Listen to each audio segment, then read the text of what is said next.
तो चलिए आज हम लोग जे एडवांस्ड के थर्मोडायनेमिक्स के प्रीवियस ईयर्स के क्वेश्चन डिस्कस करेंगे। थर्मोडायनेमिक्स का जो जे एडवांस्ड है उसमें पूरा फिजिकल केमिस्ट्री का कॉन्सेप्ट यूज हो जाता है। इक्विलिब्रियम भी आएगा, इलेक्ट्रोकेमिस्ट्री भी आएगा, इसमें गैसियस स्टेट भी आएगा। तो मेन पॉइंट यह है कि थर्मोडायनेमिक्स का अगर जे एडवांस लेवल आप कर रहे हैं तो पूरा मैथमेटिक्स का डिफरेंशिएशन वगैरह सब यूज हो जाएगा इसके अंदर। यहाँ पे केमिकल काइनेटिक्स का भी कॉन्सेप्ट यहाँ पे आ जाएगा। तो चलिए अब स्टार्ट करते हैं हम लोग। यहाँ पे जैसे आपका पैराग्राफ टाइप का क्वेश्चन पहले ही दिया गया है कि the entropy versus temperature plot for phases alpha and beta at 1 bar pressure दिया गया है। यहां पे दिया है टेम्परेचर इन केल्विन, ये अल्फा फॉर्म, बीटा फॉर्म, ये एंट्रोपी का दिया है, एंट्रोपी चेंज का। The transition temperature for alpha to beta phase change 600 kelvin दिया गया है। मतलब 600 केल्विन पे अल्फा बीटा में ट्रांसफर हो रहा है, अल्फा टू बीटा। अच्छा, CP beta minus CP alpha 1 joule दिया है और ये इंडिपेंडेंट ऑफ टेम्परेचर भी कर रहे हैं। 200 से लेकर के 700 तक आप ये मान सकते हैं CP alpha minus CP beta constant है। अच्छा, heat capacity of alpha beta phase दिया गया respectively. The value of entropy change. तो सबसे पहले इस क्वेश्चन को सॉल्व करने के लिए हम लोग यहां पे ये लिख देते हैं सॉल्यूशन की। अगर बात करें तो अल्फा से बीटा फेज में चेंज हो रहा है, ये आपको लिखना है। अब alpha to beta phase change. अच्छा, इसका ट्रांजिशन टेम्परेचर दिया गया है, तो एट ट्रांजिशन टेम्परेचर हम क्या लिख सकते हैं, delta G. At transition temperature, at transition temperature, अगर ट्रांजिशन टेम्परेचर हम लेते हैं तो डेल्टा जी को क्या लिख देंगे आप, 0। तो डेल्टा जी को लिखेंगे तो डेल्टा एच, डेल्टा जी अपने पास होता है delta H minus T delta S is equal to 0। तो ट्रांजिशन टेम्परेचर पे हम लिख सकते हैं delta H is equal to T delta S, या delta H not T delta S not, ये हम लिख सकते हैं एट ट्रांजिशन टेम्परेचर। तो ट्रांजिशन टेम्परेचर पे ये चीज आप लिख सकते हैं। अब इसके बाद देखिए कि अल्फा और बीटा फॉर्म ये दिया गया है। अब अपने पास एंट्रोपी का एक मेन फार्मूला है, हम लोग जो पढ़ते हैं रिवर्सिबल प्रोसेस के लिए, ये फार्मूला पढ़ते हैं delta S is equal to Q reversible upon T. ये सेकंड लॉ ऑफ थर्मोडायनेमिक्स का बेसिक फार्मूला है, सेकंड लॉ ऑफ थर्मोडायनेमिक्स का। अच्छा, इसी को हम लोग अगर कांस्टेंट प्रेशर है तो delta S is equal to delta H upon T भी लिख सकते हैं। अच्छा, अब इसी को ds, ये dh upon dt, dh upon T, या इसी को ds equal to dq upon T ऐसा लिखते हैं। ये अपने पास फार्मूला है। अब आ जाइए यहां पे, एट कांस्टेंट प्रेशर अगर है तो हम यहां पे dq को लिख सकते हैं NCP dt लिख सकते हैं। अब अगर 1 मोल है तो Cp dt लिख दिया यहां पे। तो ds equal to Cp dt upon T ऐसा आ जाएगा इसमें। तो जब अल्फा से बीटा जा रहा है तो इसमें आप मान सकते हैं ये S अल्फा है इजकल टू Cp अल्फा और dt अपॉन टी। इसी तरीके से D S beta equal to Cp beta dt upon T ऐसा लिख सकते हैं। अब दोनों का डिफरेंस निकाल लेते हैं हम लोग। तो अब दोनों का जब डिफरेंस लिखेंगे तो D S beta minus D S alpha equal to C P beta D T minus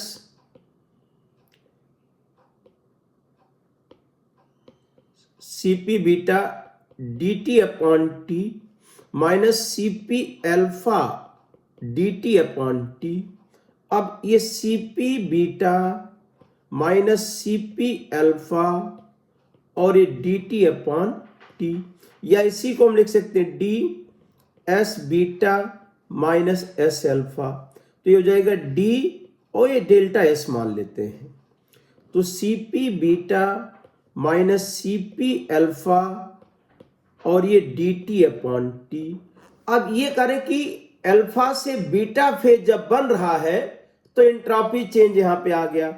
अब इसका डी एस, तो डी और डेल्टा एस इसको ऐसा मानो, और ये C P beta minus C P alpha ये कांस्टेंट है, तो ये डी टी अपॉन टी लिख सकते हैं। अब अगर अल्फा फेज से बीटा फेज में ट्रांसफर हो रहा है तो मतलब ये कॉन्सेप्ट हमने आपको यहां से बेसिक फार्मूला ड्राइव कर लिया। अब टेम्परेचर जो चेंज हो रहा है T1 टू T2 मान लेते हैं, तो अब यहां पे इसको हम इंटीग्रेट करेंगे, तो ये D डेल्टा S ये T1 to T2 equal to CP beta minus CP alpha, और ये temperature T1 to T2 L यहां पे अभी डिफरेंशिएट नहीं किया है, ये dt अपॉन क्या आ गया T। अब ये CP beta minus CP alpha 1 दिया गया है, तो आप इसको यूज कर लीजिए या फिर अभी फार्मूला बना लेते हैं। CP beta minus CP alpha और ये आ जाएगा ln T और T1 टू T2, इसको लिख सकते हैं डेल्टा S, और इसमें भी पावर क्या लगा देंगे T1 टू T2। अब ये delta S T2 minus delta S T1 और ये CP beta minus CP alpha और ये ln T2 minus ln T1, ये अपने पास फार्मूला।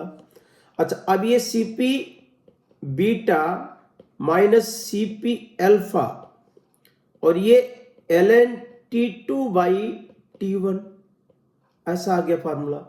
अब ये एस T2 का मीनिंग क्या है, एस T1 का मीनिंग क्या बता देते हैं इसमें। तो यहां पे हम लिख सकते हैं डेल्टा एस T2 जो लिखा है, तो ये हमारे पास है entropy of beta at T2 minus entropy of alpha at T2, और डेल्टा एस T1 का मतलब है entropy of beta at temperature T2 और entropy of beta at temperature T1, ये इसका मीनिंग है। अब आ जाते हैं अपने मेन क्वेश्चन पे। तो हमने ये फार्मूला बना लिया है यहाँ पे, तो अगर हम इसको लिख दे डेल्टा एस 600 केल्विन, ये डेल्टा एस रिएक्शन है अल्फा टू बीटा फेज के लिए, minus delta S 300 kelvin equal to, अब CP beta minus CP alpha 1 दिया गया है 1, और ये ln T2 अपॉन T1, तो T2 600 अपॉन 300 केल्विन यहां लिख दिया आपने, तो ये आपका ln 2 आ गया। अब डेल्टा एस 600 केल्विन देख लेते हैं क्या दिया है। डेल्टा एस 600 केल्विन देखिए, एट 600 केल्विन डेल्टा एस मतलब S beta minus S alpha, entropy of beta phase minus entropy of alpha phase कितना दिया है 1 जूल पर मोल पर केल्विन दिया गया है। तो ये वैल्यू तुरंत यहां पे पुट करेंगे भाई, तो आप यहां पे ये 1 minus delta S at 300 kelvin हमें फाइंड आउट कर लेना है। तो delta S 300 kelvin equal to 1 minus ln 2, और डेल्टा एच 300 केल्विन का मतलब यहां पे है entropy of beta at 300 kelvin minus entropy of alpha at 300 kelvin equal to 1 minus, और ln2 की वैल्यू यहां पे दिया है 0.7, तो ये कितना आ जाएगा 0.3। तो अब ये फर्स्ट क्वेश्चन है, यही है क्या, देख लेते हैं। तो फर्स्ट केस 0.69 दिया है, तो इसमें the value of entropy change at 300 kelvin आप लिख देंगे यहां पे 0 पे, तो रेफरेंस है वो। तो ये 0.69 दिया गया है, 0.69, तो 0.69 है, तो 1 माइनस 0.69 तो आ जाएगा यहां पे 0.301, तो ये 0.301 आ गया। तो फर्स्ट पार्ट का आंसर आ चुका है यहां पे 0.301 जूल पर मोल पर केल्विन। तो क्वेश्चन नंबर 1 का, अर्थात the value of enthalpy change H beta minus H alpha at 300 kelvin लिख रहे हैं हमें। अब आ जाइए एंथैल्पी वाले कॉन्सेप्ट की बात करते हैं। तो एंथैल्पी वाले कॉन्सेप्ट में हम लोग क्या लिख सकते हैं, देखिए यहां भी फार्मूला अगर लगाते हैं डायरेक्ट किरचॉफ इक्वेशन तो चलेगा इसमें। जैसे हम लिखते हैं यहां पे, डायरेक्ट डेरिवेशन नहीं करते हैं, ये delta H T2 minus delta H T1 divided by T2 minus T1 equal to delta Cp। ये किरचॉफ इक्वेशन, इसको अप्लाई करने आना चाहिए इसमें। अब डेल्टा एच T2 का यहां पे क्या मतलब है, डेल्टा एच T2 का मतलब है कि enthalpy of beta at temperature T2, enthalpy of alpha eight temperature T2। Delta H T1 का मतलब है enthalpy of beta eight T1 और enthalpy of alpha at temperature, ये इसका मीनिंग है यहां पे। अब देखिए यहां पे, तो अब इसमें अच्छा, और डेल्टा Cp का मीनिंग, डेल्टा Cp का जो मीनिंग यहां पे है डेल्टा Cp इक्वल टू, तो डेल्टा Cp यहां पे लिख देंगे Cp beta minus Cp alpha, ये कांस्टेंट है तो 1 है यहां पे। अब आ जाइए यहां पे T2 माइनस T1। अब ये स्टार्टिंग में लिख दिया था कि ये delta H 600 kelvin delta H 300 kelvin upon 600 minus 300 equal to Cp minus delta Cp 1, तो delta H 600 kelvin delta H 300 kelvin equal to 300 equation 1। और एट ट्रांजिशन टेम्परेचर हम 600 केल्विन है, तो एट ट्रांजिशन टेम्परेचर हम क्या लिख सकते हैं, at transition temperature, at transition temperature 600, तो delta H 600 kelvin equal to T delta S 600 kelvin लिखा जा सकता है। अब ये 600 इंटू, और डेल्टा S 600 पे कितना दिया गया है, S beta minus S alpha, अरे भाई 1 है, तो ये 600 किलो जूल पर मोल पर केल्विन यहां पे आ गया। अब ये वैल्यू पुट कीजिए तुरंत, तो जब वैल्यू यहां पे आप पुट करोगे तो आ जाएगा delta H 300 kelvin equal to delta H 600 kelvin minus 300, तो 600 minus 300 equal to 300 kilo joule per mole पर केल्विन। तो यहां पे लिख देंगे आप डेल्टा H 300 केल्विन, तो ये हमारे पास डेल्टा H दिया गया है, डेल्टा S एट 300 केल्विन आपको दिया गया है,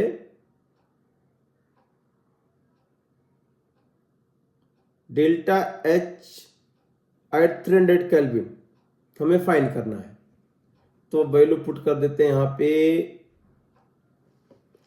H beta 300 kelvin minus H alpha 300 kelvin equal to, ये आ जाएगा 300 किलो जूल पर मोल पर केल्विन। इस तरीके से दोनों क्वेश्चन सॉल्व कर देंगे आप। ट्रांजिशन टेम्परेचर पे इसको, यहां पे ट्रांजिशन टेम्परेचर पे आप जो है लिख सकते हैं। ट्रांजिशन टेम्परेचर पे दोनों इक्वल कर सकते हैं यहाँ पे, और इसको 300 केल्विन पे डायरेक्ट ये नहीं लिख सकते आप, T इंटू डेल्टा एस 0.301, तो वहां पे नहीं लिख सकते, 301 नहीं लिख सकते यहाँ पे।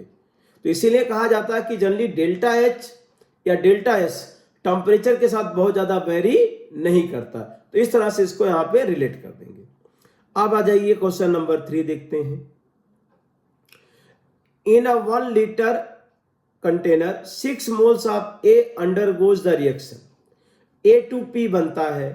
The process of product formation at 2 temperatures T1 T2 is shown in the figure. अब ये ग्राफ दिया गया है, इसमें A से P बन रहा है, 2 टेम्परेचर दिया गया है, at equilibrium condition T1 and T2 पे मोल्स ऑफ प्रोडक्ट दिए गए हैं। तो अच्छा, temperature T1 equal to 2T2, मतलब T1 बड़ा है, T2 छोटा है, टेम्परेचर T2। अब देखिए यहाँ पे सॉल्यूशन स्टार्ट करते हैं। A2P प्रोडक्ट है, T इक्वल टू 0 पे, अच्छा कंसंट्रेशन ऑफ प्रोडक्ट ही दिया गया है केवल, ठीक है। A2P अपने पास है, इनिशियल में अगर A था इसको 0, अब T equal to T equilibrium पे A माइनस एक्स, और ये x आ जाएगा। अब टेम्परेचर जो T2 दिया गया है यहाँ पे, अच्छा इनिशियल में 6 मोल ऑफ A है, तो 6 मोल A अगर दिया गया है तो 6 minus X into X at T1 पे x की वैल्यू 4 है, T1 की वैल्यू 2T2 है, तो T2 पहले लिखते हैं, तो 6 माइनस 4, ये 4, 2 एंड 4 एट T1 पे 6 माइनस, T2 पे कितना भाई, T2 पे 6 माइनस 2, प्रोडक्ट 2 है भाई, 6 माइनस 2, तो ये कितना है 2, ये कितना 4। अच्छा, और एट टेम्परेचर T1 पे 6 माइनस 4, तो ये कितना बचा 2, ये बना 4।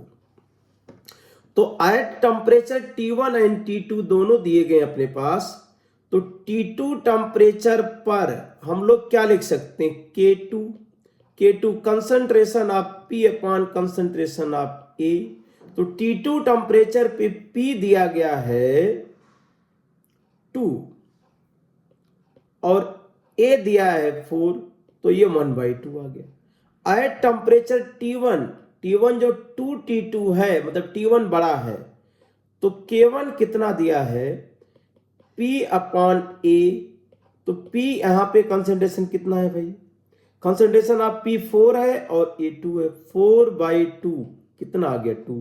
तो कह रहे कि टेम्परेचर T2 जो कम है, टेम्परेचर T1 जो ज्यादा है, तो K2 यहां पे दिया गया है 1/2 और K1 यहां पे दिया है 2। तो हाई टेम्परेचर पे K ज्यादा है, तो इसका मतलब ये एंडोथर्मिक भी रिएक्शन है। अब आ जाते हैं इक्विलिब्रियम कांस्टेंट दिए देंगे इसमें, तो अब इसमें क्या कर देंगे आप, एट इक्विलिब्रियम पे डेल्टा G क्या होता है, 0। एट इक्विलिब्रियम पे डेल्टा G 0, तो delta G not equal to delta H not minus T delta S not, ये अपने पास इक्वेशन होता है। और delta G not equal to minus RT ln K equilibrium भी लिख सकते हैं। याद करो भाई अच्छी तरह से, सारे इक्वेशन आपको पता है, थर्मोडायनेमिक्स है। तो delta G not equal to minus RT ln K equilibrium होता है। अब यहां पे delta G not 1 minus R, T1 है तो 2T2 लिख देते, T1 लिखो पहले, तो ये T1 और ln 2 लिख देते हैं। इक्विलिब्रियम कांस्टेंट T1 पे कितना दिया है, 2 दिया गया है, T1 पे 2, T1 पे इक्विलिब्रियम कांस्टेंट, T1 पे इक्विलिब्रियम कांस्टेंट 2 है, तो ये ln 2 और delta G not 2 minus R T2 और ln कितना आ जाएगा 1/2 दिया है। अब इसी को देखो ये लिख सकते हैं माइनस r, ये 2t2 और ln 2 आ गया। अब हमें डिफरेंस निकालना है, डेल्टा g नॉट 2 -1, तो delta g not 2 minus delta g not 1, तो minus r t2 ln 1/2 minus plus हो जाएगा 2r t2 ln 2, या इसमें माइनस करेंगे तो ये आ जाएगा r t2 ln 2 और प्लस 2r t2 ln 2, तो ओवरऑल ये 3r t2 ln 2 ये आ गया इसमें। अब देखते हैं क्वेश्चन में, r t2 ln x, then the value of x, then the value of x यहां पे लिख देंगे। अब देखते हैं, इसको थोड़ा चेंज कर देते हैं, तो ये आ गया अपने पास delta g not 2 minus delta g not 1 equal to 3r t2 ln 2 है, या r t2 ln 2 पावर 3 लिख सकते हैं, r t2 ln 8, इसी को r t2 ln x लिखा है, तो x इक्वल टू कितना आ जाएगा 8, ये हमें लिख देना। इस तरह से इसको आपको रिलेट कर देना है। अब क्वेश्चन नंबर 4 आ जाते हैं, 1 mole of an ideal monoatomic gas undergoes 2 reversible process A to B and B to C as shown in the figure, यहां पे दिया गया है इसमें, तो 2 reversible process A to B है और B to C दिया गया है। AB को कह रहे हैं कि आइडियाबैटिक है। If total heat absorb AB is an adiabatic process, if total heat absorbed in entire process A to B, B to C is R T2 ln 10, the value of 2 log B3 is, Cp दिया गया यहाँ पे 5/2 R, molar heat capacity of gas at constant pressure दिया गया है। अब AB and BC, ये temperature and volume का ग्राफ हमें दिया गया है। टेम्परेचर एंड वॉल्यूम का आइसोथर्मल होगा at temperature T2, A B adiabatic है और बीसी क्या है आइसोथर्मल है, तो ए बी आइडियाबैटिक, बीसी क्या है आइसोथर्मल प्रोसेस है। देख लेते हैं, बहुत अच्छा क्वेश्चन है, जेईई एडवांस का क्वेश्चन सॉल्व, ए बी आइडियाबैटिक दिया है और बीसी क्या है आइसोथर्मल है, आइसोथर्मल। तो अगर आइसोथर्मल प्रोसेस है तो आइसोथर्मल प्रोसेस के लिए तुरंत हम लिख सकते हैं कि अगर हमारे पास आइसोथर्मल प्रोसेस यहां पे दिया है B2C, तो B2C में हम लोग लिख सकते हैं आइसोथर्मल प्रोसेस में delta U BC equal to QBC और plus work done in isothermal reversible. अब देखो डेल्टा UBC क्या 0 लिखेंगे, QBC और plus work done in isothermal reversible, तो QBC equal to minus work done in isothermal reversible. अब ये minus nRT2 ln, nRT2 ln B3/B2 लिख सकते हैं बिंदास, B3/B2, और n का वैल्यू कितना 1 मोल दिया है, टेम्परेचर T2 है तो प्लस हो गया इसमें, ये RT2 ln B3/B2 ऐसा लिख सकते हैं। अब देखो करें कि पूरे प्रोसेस में हीट का एक्सचेंज कितना हुआ है, टोटल RT2 ln 10 है। अब देखिए अगर हम यहां पे लिखें टोटल हीट, तो टोटल हीट जो है यहां पे ये लिखा जा सकता है total heat equal to QAB और प्लस QBC। अब ये QAB आइडियाबैटिक है तो 0 लिखो, और QBC, ये R T2ln10 दिया गया है और QBC हमने कितना निकाला यहाँ पे R T2 ln B3/B2। अब ये R T2ln10 और R T2 ln B3/B2, तो B3/B2 इजकल टू 10, तो B3 इजकल टू 10 B2, ये आ गया इक्वेशन 1। एक रिलेशन अपने पास आ गया यहाँ पे, तो B2 एंड B3 में रिलेशन आ गया। अब इसके बाद फर्स्ट वाले पार्ट को ध्यान से देखते हैं। तो फर्स्ट AB आइडियाबेटिक है, तो AB में हम लगा सकते हैं TB power gamma minus 1 is equal to constant, adiabatic process है। तो फर्स्ट में लिख देंगे TB power gamma minus 1 is equal to constant. अब गामा यहाँ पे कितना आ जाएगा, गामा इजकल टू CP/CB होता है, तो ये 5/2 और ये 3/2, तो ये 5/3 पहले से पता है लेकिन फिर भी एक बार लिखा है यहाँ पे। तो आप देखो ये TB AB प्रोसेस है, तो TB और B gamma minus 1 is equal to TA और volume BA power gamma minus 1। तो TB यहाँ पे देखते हैं कितना दिया है, TB दिया गया है, TB 60 दिया है, T1 कितना 600 है, और A का मतलब B1 है और B का मतलब B2 है यहाँ पे। तो अब ये दिया है 60 और ये हमारे पास B2 पावर गामा मतलब 5/3 माइनस 1, ये 60 केल्विन, ये 600 केल्विन, और ये B1 power gamma minus 1 5/3 minus 1, ये लिख देंगे यहाँ पे 5/3 माइनस 1। अब B2 पावर कितना लिख दें यहाँ पे 2/3, तो B2 पावर 2/3 इजकल टू 10 और B1 power 2/3। B2 and B1 में हमारे पास रिलेशन आ गया। अब B1 की भी वैल्यू दिया गया है यहाँ पे, B1 10 है, तो तुरंत यहां पे लिख देंगे 10 इंटू 10 पावर 2/3, तो फिर से 10 पावर कितना आ जाएगा 5/3 आ जाएगा, तो 10 पावर क्या आ गया 5/3, B2 इजकल टू 2/3 आ गया B2 पावर, और हमें फाइंड क्या करना है B3। तो आप तुरंत B3 की वैल्यू यहां पे कितना 10 B2 लिख सकते हैं, तो यहां पे B2 की जगह पे क्या लिख देंगे B3/10, तो यहां पे B3 divide by 10 power 2/3 equal to 10 power 5/3। अब ये B3 पावर 2/3 और 10 power 2/3 into 10 power 5/3, power add किया 10 पावर 7/3 आ गया।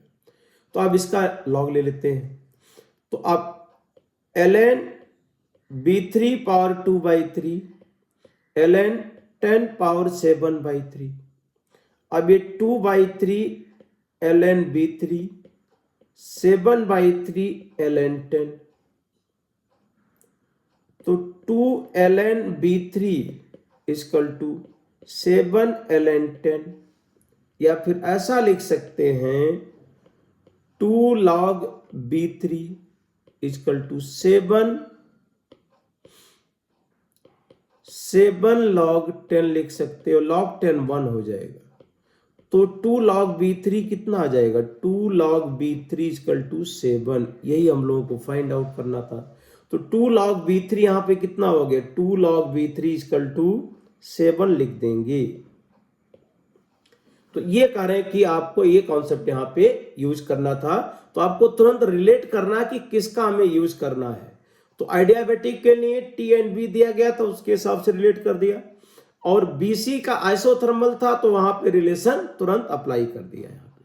अब इसके बाद देखिए question number 5, 2 mole of mercury is combusted in a fixed volume bomb calorimeter with access of O2 at 298 kelvin. मतलब ये मरकरी का यहां पे कंबस्शन हो रहा है। Okay, during the reaction temperature increases from 298 to 312.8 Kelvin. If heat capacity of bomb calorimeter and enthalpy of formation of Hg और 20 kilo joule per mole and 61.32 kilo joule per mole at 298 Kelvin. The calculated standard molar enthalpies of formation of HgO at this.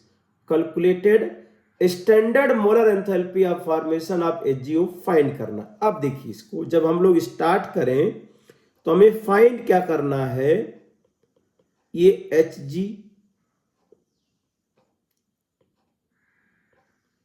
और plus Hg plus O2 gives HgO solid.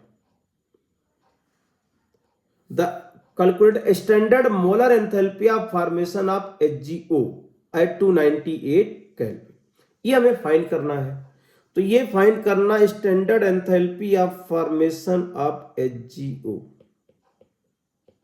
ये find करना है. तो पहले हम इसका delta U निकालते हैं. यहाँ पे पहले वाला जो इंफॉर्मेशन दिया गया है, तो standard enthalpy of formation, standard enthalpy of reaction पहले फाइंड आउट करते हैं इसमें. तो स्टैंडर्ड एंथैल्पी ऑफ रिएक्शन जो इंफॉर्मेशन दिया गया है,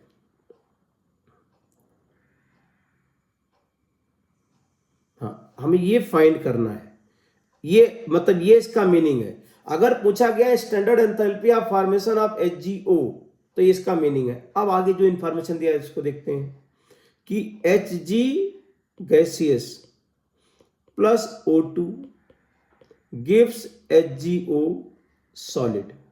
अब ये इसका कंबशन एंथैल्पी हमें दिया गया है.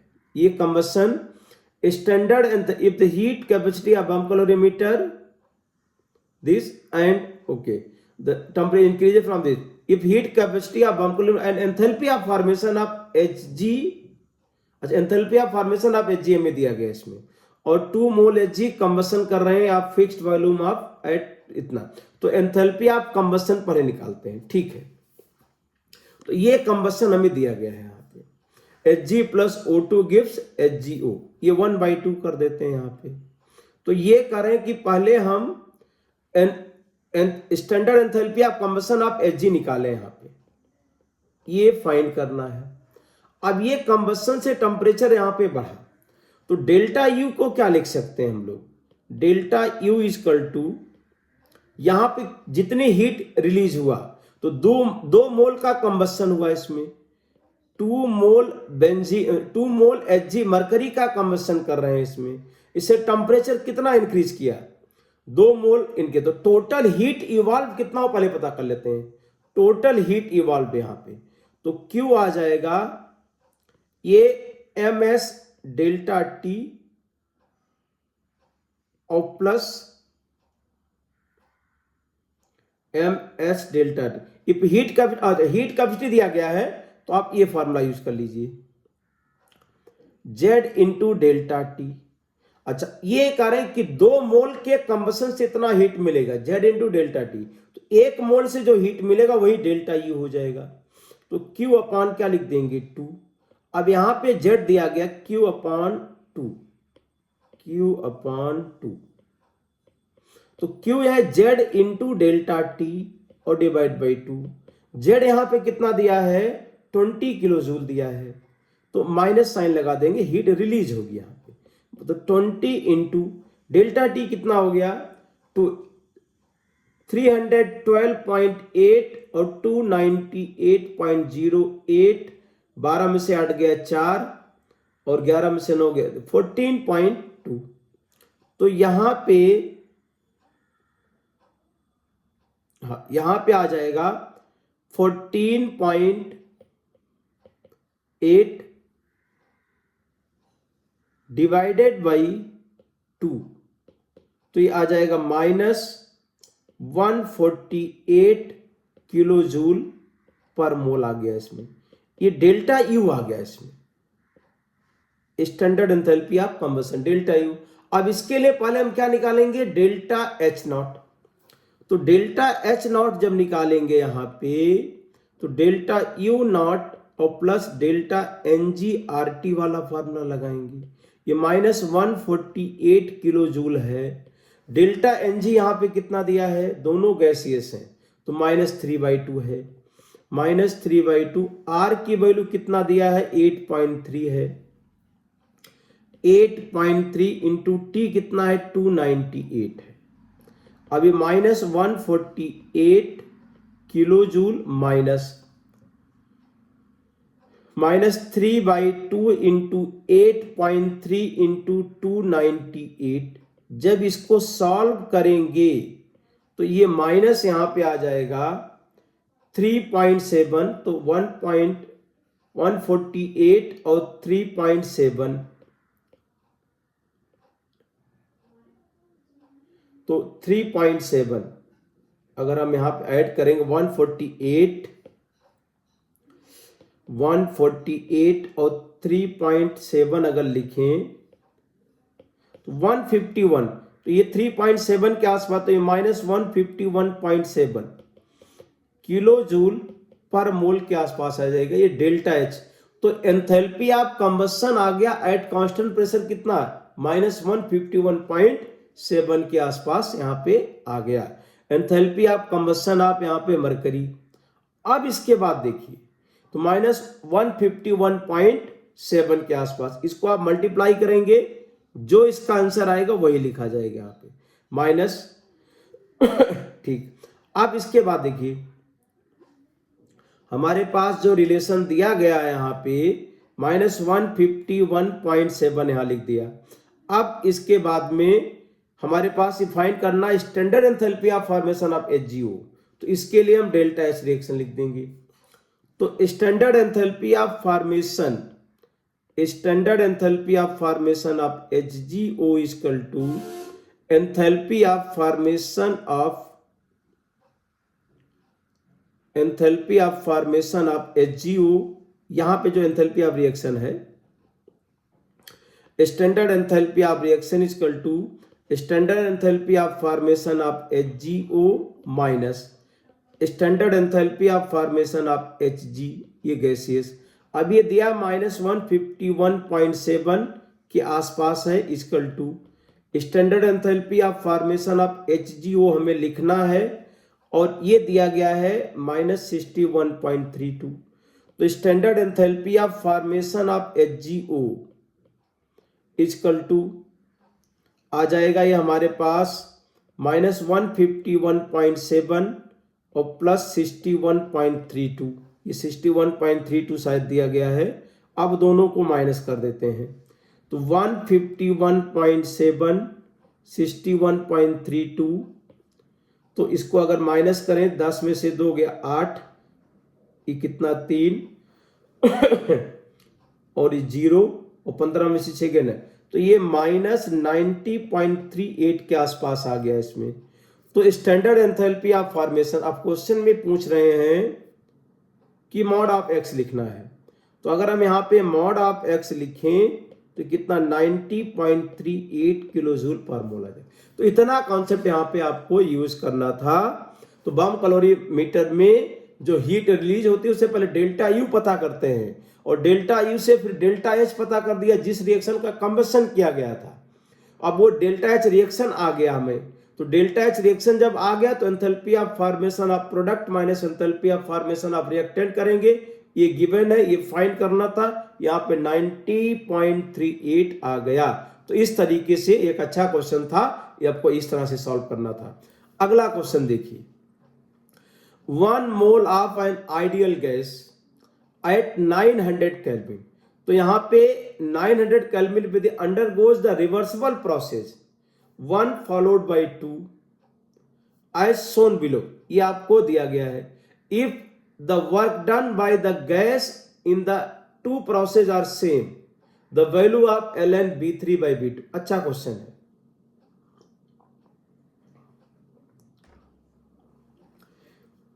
ये इंटरनल एनर्जी और एंट्रोपी का ग्राफ दिया गया है। अच्छा, 2 रिवर्सिबल प्रोसेस है, तो एक आइसोथर्मल रिवर्सिबल मानेंगे और एक आइडियाबैटिक। अब 1 to 2 में P1 B1 से जब P2 B2 जा रहा है तो एंट्रोपी कांस्टेंट है, तो डेल्टा S0 किस में होता, आइडियाबैटिक प्रोसेस में। तो हमें पता है कि फॉर एडियाबेटिक प्रोसेस, तो क्वेश्चन नंबर 6 में जैसे ही सोल्यूशन आपने स्टार्ट किया, तो जब ये P1 B1 to P2 B2 जा रहा है तो ये एडियाबेटिक प्रोसेस मानो।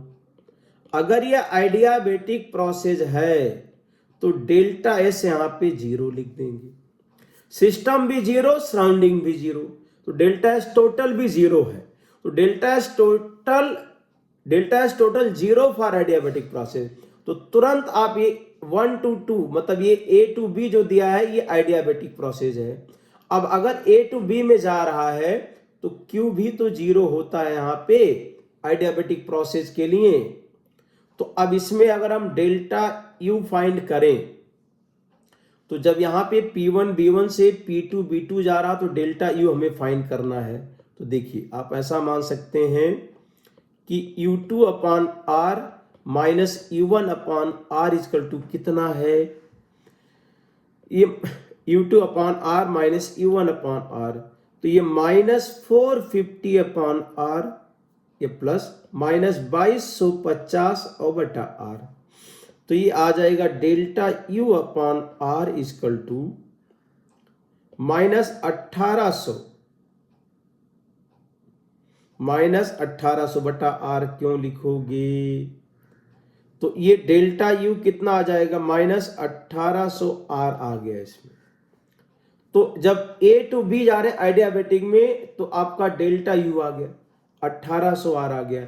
ये किसके बराबर होगा, एडियाबेटिक प्रोसेस के लिए delta U equal to NCB delta T equal to W adiabatic ये होता है। अब यहाँ पे NCB डेल्टा T ये हम पता कर लेते हैं पहले।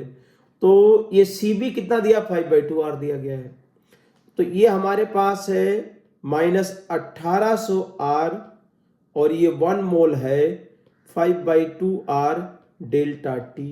तो डेल्टा T यहाँ पे आ जाएगा, R कैंसिल हुआ तो इसमें डिवाइड किया, माइनस 3600/5 तो 5 सत्ते 35 720 आ गया।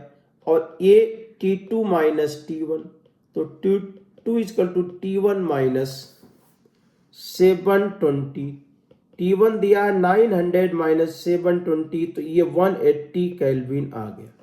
तो टेम्परेचर T2 कितना आ गया 180 केल्विन आ गया इसमें। अब देखते हैं, अच्छा दोनों प्रोसेस में वर्क डन सेम है, दोनों प्रोसेस में वर्क डन टेम्परेचर T2 आ गया अपने पास। अब देखिए दोनों प्रोसेस में वर्क डन सेम है, तो जब वर्क डन सेम है तो यहां पे देख लेते हैं क्या है। तो ये W1 इक्वल टू W2, तो W1 क्या डेल्टा U है और W2 कितना लिख देंगे यहां पे माइनस nRT2 ln B3/B2। अरे भाई यही तो आइसोथर्मल प्रोसेस का वर्क डन है, आइसोथर्मल प्रोसेस का वर्क डन माइनस nRT2 और ln B3/B2।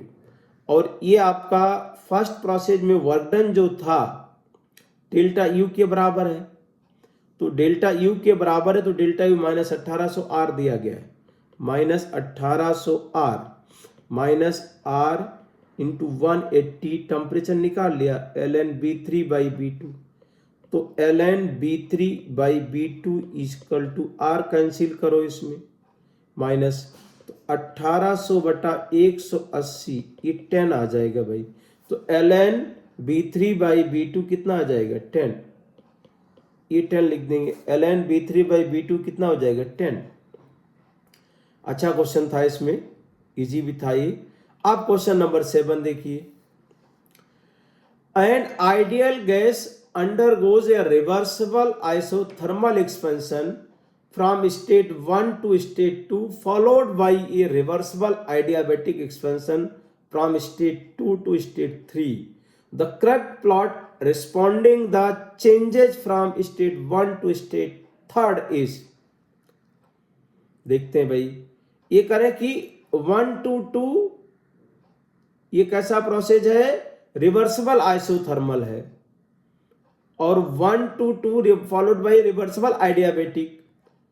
तो इसमें 1 to 2 आइसोथर्मल और 2 to 3 क्या है, आइडियाबेटिक है। अब देखिए आपको अच्छी तरह से याद होना चाहिए भाई, आइसोथर्मल एंड ये आइसोथर्मल होता है, ये आइडियाबेटिक।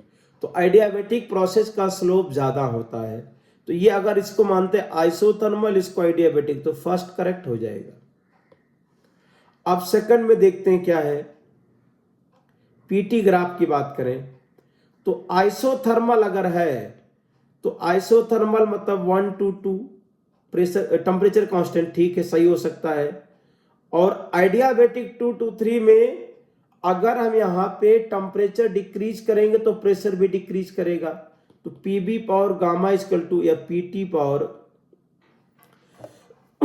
टीबी पावर गामा -1 होता है और पीबी पावर गामा होता है, और इसी तरीके से हम पीबी पावर गामा का रिलेशन भी निकाल देंगे। तो ये कह रहे हैं कि अगर टेम्परेचर डिक्रीज कर रहा है तो प्रेशर भी क्या होगा, डिक्रीज करेगा। तो सेकंड भी सही हो जाएगा। अब थर्ड देखते हैं, एंथैल्पी 1 to 2। अगर आइसोथर्मल प्रोसेस है तो डेल्टा एच क्या रहेगा आपका, आइसोथर्मल में डेल्टा एच कांस्टेंट, और सेकंड टू थर्ड अगर जा रहा है आइडियाबेटिक प्रोसेस है, आइडियाबेटिक प्रोसेस यहां पे दिया गया है। तो आइडियाबेटिक प्रोसेस में आइसोथर्मल प्रोसेस अगर है तो डेल्टा एच क्या लिख देंगे, 0, एंथैल्पी कांस्टेंट, और सेकंड टू थर्ड दिया गया है एंट्रोपी कांस्टेंट। 1 to 2 क्या हमारे पास आइसोथर्मल है, और 1 to 2 आइसोथर्मल है, ठीक है, और 2 to 3 क्या आइडियाबेटिक है, आइसो एंथैल्पिक प्रोसेस भाई। तो इसमें क्या है, 1 to 2 आइसोथर्मल है और 2 to 3 क्या है, आइडियाबेटिक है। तो 2 to 3 में आइडियाबेटिक में एंट्रोपी क्या रहेगा, कांस्टेंट रहेगा, टेम्परेचर घट जाएगा इसमें, ठीक है। अच्छा थर्ड वाले में देखो, 2 to 3 आइडियाबेटिक है, तो आइडियाबेटिक प्रोसेस में एंट्रोपी तो कांस्टेंट, लेकिन एंथैल्पी थोड़ी ना इंक्रीज करेगा। आइडियाबेटिक प्रोसेस में एंथैल्पी इंक्रीज नहीं करेगा, तो इसीलिए क्या हो जाएगा आपका, सी का इनकरेक्ट हो जाएगा। ए बी डी ये तीनों इसके क्या होंगे, करेक्ट हो जाएंगे। एंथैल्पी इंक्रीज नहीं करेगा।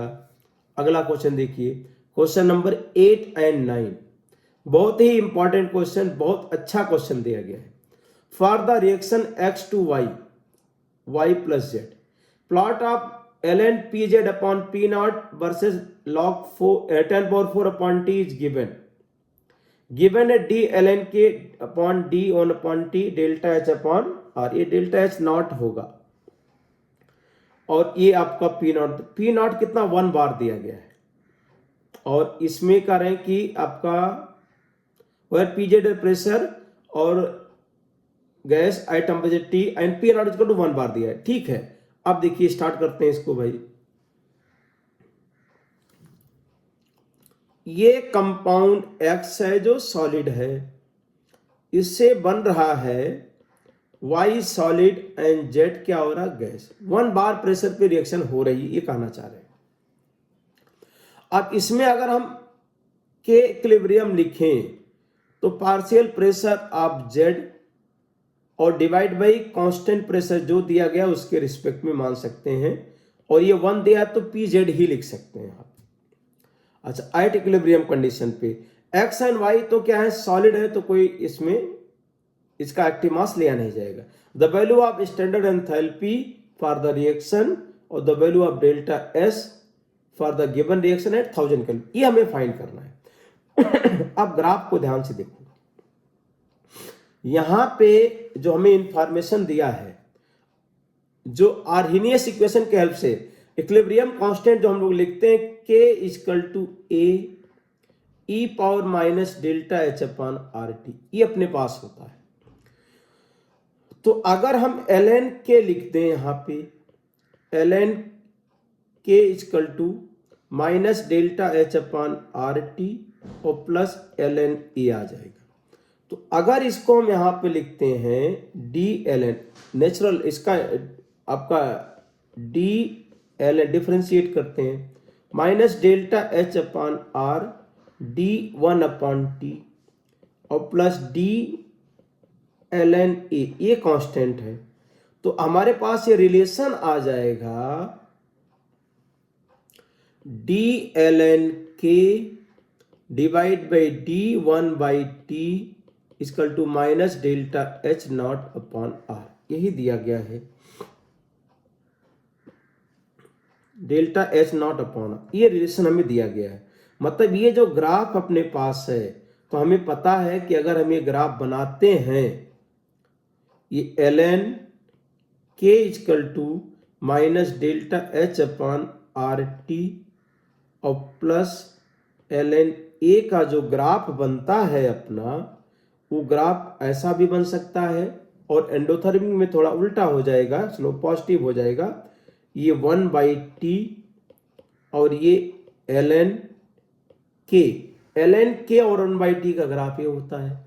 तो यहाँ पे जो स्लोप आता है ये minus delta H not upon R आ जाएगा। अगर लॉग होगा तो आप 2.303 लिख सकते हैं। ओके, अब इस ग्राफ पे आ जाते हैं जो दिया गया है। जो ग्राफ यहां पे दिया गया है तुरंत पहले स्लोप लिखेंगे। अब यहां पे 10 इक्वल टू ये 10 पावर 4 अपॉन टी, तो ये 10 into 10 power minus 4 equal to 1/t लिख सकते हैं।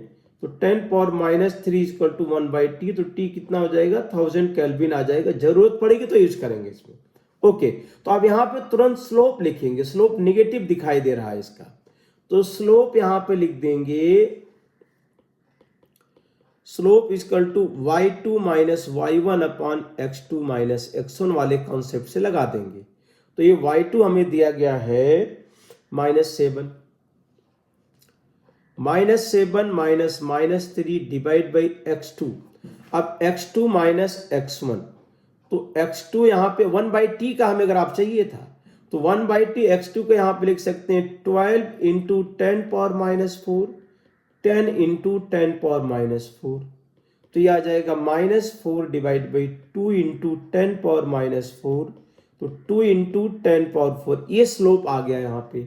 और इसको क्या लिख सकते हैं minus delta H upon are.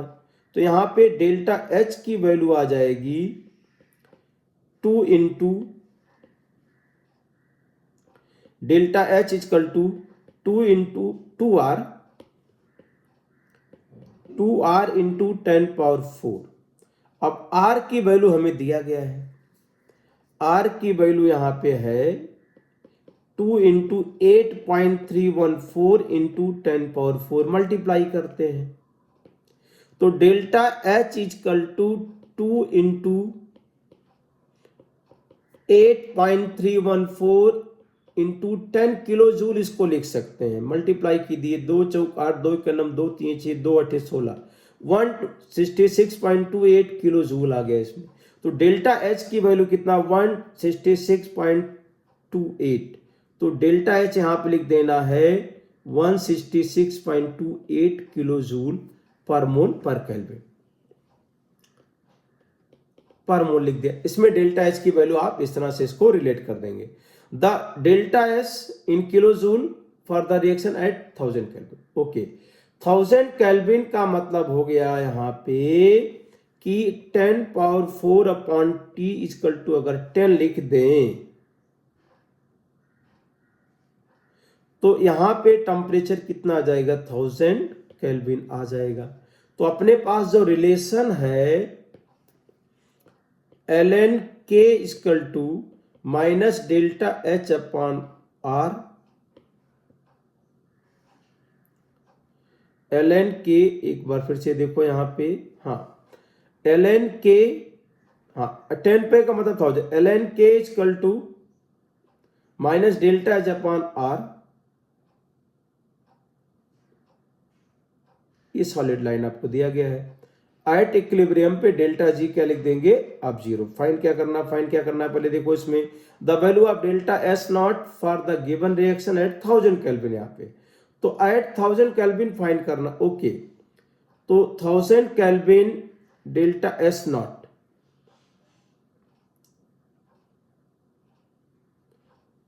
1000 kelvin पे डेल्टा एस नॉट को पहले यहां पर लिख लेते हैं, ज्यादा नहीं बढ़ाते हैं मामले को। Delta G not equal to minus R T L N K, और delta G not equal to delta H not minus T delta S not, ये अपने पास फार्मूला है। तो आर टी एल एन के, तो अब 1000 केल्विन पे एल एन के कितना दिया गया है, -3 एट 1000 केल्विन, तो minus R T L N के is equal to delta H not minus T delta S not.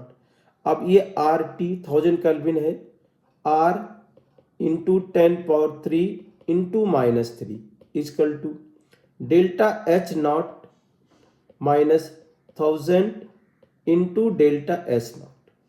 अब इसको हम डेल्टा एच नॉट हमें दिया गया है, तो एक काम करते हैं, इसको 166.28 और 10⁻³ माइनस 1000 डेल्टा एस नॉट, और ये 3r इंटू 10⁻³, अब 10⁻³ को उड़ा देते हैं यहां से, तो delta S not equal to 166.28 minus 3r। अब 166 delta S not equal to 166.28 minus 3 into 8.3, 3 त्रिका 9, 3 8 24, तो 166.28, 166.28 24.9, 3 1 6 से 2 गया 4, 141.38 के आसपास आ गया इसमें, ये जूल पर मोल पर केल्विन। तो करें डेल्टा एस नॉट की वैल्यू क्या आ गया, 141.3 के आसपास आ गया इसमें। तो इसका सेकंड क्वेश्चन, क्वेश्चन नंबर 9 हम लोग लिख देंगे 141.33 के आसपास, यहाँ पे जूल पर मोल पर केल्विन ये लिख दिया यहाँ पे। तो ये करें 8 और 9, मतलब आपका देखिए chemical kinetics, electrochemistry, gaseous state, सारे चैप्टर, डिफरेंशिएशन के सारे पॉइंट यहां पे यूज हो जाएंगे। तो थर्मोडायनेमिक्स का PYQ जे एडवांस का सॉल्व करने का मतलब है पूरे फिजिकल केमिस्ट्री पे आपका कमांड माना जाएगा। अब इसके बाद आ जाइए क्वेश्चन नंबर 10 एंड 11 के लिए हमारे पास एक पैराग्राफ दिया गया है, इसमें उस पैराग्राफ को देखते हैं।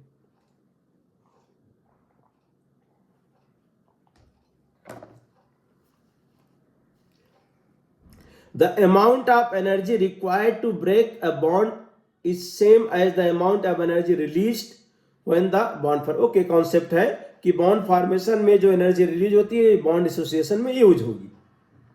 इन gaseous state the energy required for homolytic cleavage of a bond is called, okay, bond association और बॉन्ड स्ट्रेंथ।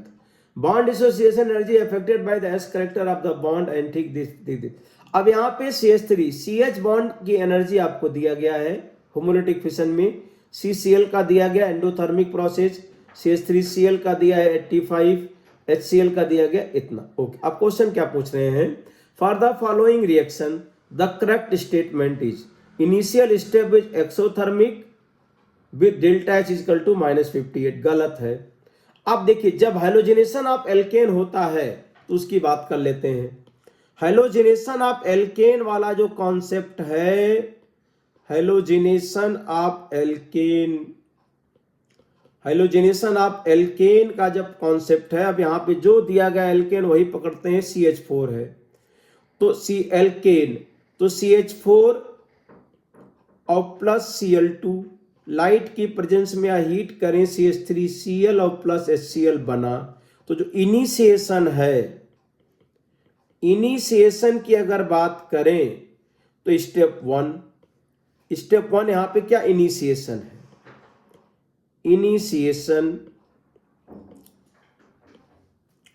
स्टेप 1 Cl से क्या बना यहाँ पे Cl रेडिकल इसका डेल्टा H प्लस 58 आएगा। तो प्लस 58 आ गया। तो ये जो कह रहे हैं कि एक्सोथर्मिक गलत, फर्स्ट ऑप्शन इनकरेक्ट करके आगे बढ़ो। जैसे जैसे कह रहे हैं वैसा हम लिखते जाएंगे। प्लस 58 आ गया। अब करें कि प्रोपेगेशन की अगर हम बात करें यहाँ पे स्टेप 2 अगर यहाँ पे लिखें प्रोपेगेशन, तो स्टेप 2 में अगर प्रोपेगेशन हो रहा है तो CH4 और प्लस Cl रेडिकल है तो बनता है CH3 रेडिकल और प्लस HCl, ऐसा बॉन्ड आया इसमें। तो अब ये सेकंड स्टेप के बारे में क्या कह रहे हैं, propagation step involve CH3 formation is exothermic with delta H minus. तुरंत लिखते हैं यहाँ पे। तो डेल्टा H अगर यहां का हम लिखें तो HCl का बॉन्ड एनर्जी दिया गया है क्या, ठीक है दिया है। तो यहां पे आप देखिए, यहां पे bond energy of CH3H minus bond energy of HCl, reactant minus product करते हैं, ये फार्मूला आपको पता है। तो CH4 का बॉन्ड एनर्जी कितना दिया, 105 और इसका दिया 103। तो 105 माइनस 103, ये 2 किलो जूल पर मोल आ गया। तो ये एंडोथर्मिक है, जबकि ये कह रहे हैं एक्सोथर्मिक। सेकंड ऑप्शन भी इनकरेक्ट हुआ। Propagation step involving CH3Cl formation, दूसरा प्रोपेगेशन देखते हैं। तो सेकंड स्टेप ऑफ प्रोपेगेशन का मतलब हुआ, सेकंड या थर्ड स्टेप इसी को लिख रहे हैं कि CH3Cl बनाना है। तो CH3 रेडिकल और Cl, ये बना CH3Cl और प्लस Cl रेडिकल। अब इसका डेल्टा H, तो bond energy of Cl2 minus bond energy of CH3Cl लिखेंगे यहाँ पे। तो ये 58 है माइनस CH3Cl का बॉन्ड एनर्जी कितना दिया है भाई, CH3Cl का बॉन्ड एनर्जी दिया है 85। तो ये 85 से माइनस किया तो माइनस 27 किलो जूल पर मोल आना चाहिए। अब क्या आंसर दिया है, प्लस 27, ये गलत हो गया, एंडोथर्मिक। तो propagation step involving second propagation क्या, माइनस, ये भी इनकरेक्ट हुआ। The reaction is exothermic with delta. अब ओवरऑल रिएक्शन की बात कर ले रहे हैं, तो delta H for the overall reaction निकालते। ये क्या है, एंडोथर्मिक नहीं एक्सोथर्मिक है। तो आपका overall delta H of reaction, तो डेल्टा H ऑफ रिएक्शन में लिखेंगे bond energy of CH3H plus bond energy of Cl minus bond energy of HCl minus bond energy of CH3Cl। अब CH3H का bond energy दिया गया है यहाँ पे, CH4 का 105 दिया है और प्लस 58, 105 प्लस 58 माइनस HCl का 103 माइनस 85। तो ये कितना बचा, 2 और plus 58 minus 85, 60 minus 25 kilo joule per mole. अब फोर्थ ऑप्शन क्या है देख लेते हैं। द रिएक्शन इज एक्सोथर्मिक, बिल्कुल करेक्ट है इसमें। तो फोर्थ, बहुत अच्छा क्वेश्चन था यहाँ पे। देखिए हाइलोजिनेशन ऑफ एल्केन हम लोग पढ़ते हैं, तो क्लोरीनेशन ऑफ मेथेन की बात कर रहे हैं। तो इनिशिएशन स्टेप क्या है, एंडोथर्मिक है। और फर्स्ट प्रोपेगेशन स्टेप भी क्या है, अगर हम फर्स्ट प्रोपेगेशन यहां पे देखें वो भी एंडोथर्मिक है। सेकंड प्रोपेगेशन क्या, एक्सोथर्मिक है। और ओवरऑल एक्सोथर्मिक है। इसीलिए क्लोरीनेशन क्या होता है, स्पॉन्टेनियस रिएक्शन हो जाएगा। बहुत अच्छा क्वेश्चन था। अब इसके बाद देखिए, correct match of the CH bonds in column 1 with bond energy. अब एक हमारे पास दिया है sp3, sp2, sp2 and sp, 3 हमारे पास दिए। अच्छा क्वेश्चन है। तो देखिए ये हमारे पास फर्स्ट केस में है sp3 कार्बन और हाइड्रोजन बॉन्ड है, और दूसरे में बेंजाइल है। sp2 कार्बन और CH बॉन्ड है बेंजाइल में, तीसरा भी sp2 है और चौथा भी क्या sp है। तो जब s करैक्टर बढ़ेगा तो बॉन्ड लेंथ घटेगा, बॉन्ड एनर्जी बढ़ जाएगा इसमें। तो जो sp है s का सबसे ज्यादा होगा, तो सबसे ज्यादा 132, तो s का 1 होना चाहिए। अब s का 1 केवल एक में दिया गया है, रुकना ही नहीं, यहां पे तुरंत आपका क्वेश्चन हो जाएगा। s का 1 और p का सबसे कम होना चाहिए, p का सबसे कम, p का sp3 है नहीं, p का sp3 है और 2 का sp2। एक मिनट, p, अच्छा q का अगर देखें, q एंड r की बात करें तो q का सबसे कम होना चाहिए भाई, q का सबसे कम, और फिर r का p से ज्यादा। तो r का जो हमारे पास आना चाहिए, r का 2 आना चाहिए और p का 3 अगर 90 पे, फर्स्ट ऑप्शन ही करेक्ट है। आप देखिए ये हमारे पास जो सेकंड ऑप्शन है ये बेंजाइल है, ये CH2NH ये रेडिकल दिया गया है, ये बेंजाइल है हमारे पास। तो बेंजाइल फिर रेडिकल क्या है, ज्यादा स्टेबल, तो ये बॉन्ड क्या इजिली डिसोसिएट करेगा, तो इजिली यहां पे डिसोसिएट कर जाएगा, इसीलिए Q का सबसे कम हो जाएगा, Q का क्या हो जाएगा 4, ये फ्री। हाँ तो Q में क्या है, बेंजाइल फ्री रेडिकल बना, और बेंजाइल फ्री रेडिकल सबसे स्टेबल है, आसानी से बनेगा, तो इसका बॉन्ड एनर्जी सबसे कम। बाकी तीन में sp, sp2, sp3 से कर देंगे। sp का मैक्सिमम हो गया, sp का मैक्सिमम, इसके बाद sp2 का सेकंड मैक्सिमम लिख देंगे और sp3 का थर्ड मैक्सिमम लिख देंगे। तो p का 3 आ जाएगा, q का 4 आ गया, r का 2, s का 1। इस तरह से हम बॉन्ड एनर्जी को यहां पे रिलेट कर देंगे। tin is obtained from caestirate by reduction with coke. Use the data given below to determine the minimum temperature at which the reduction of caestirate by coke would take place. तो इसमें करें कि reduction of कैस्टिरेट, यहां पे reduction of SnCl2,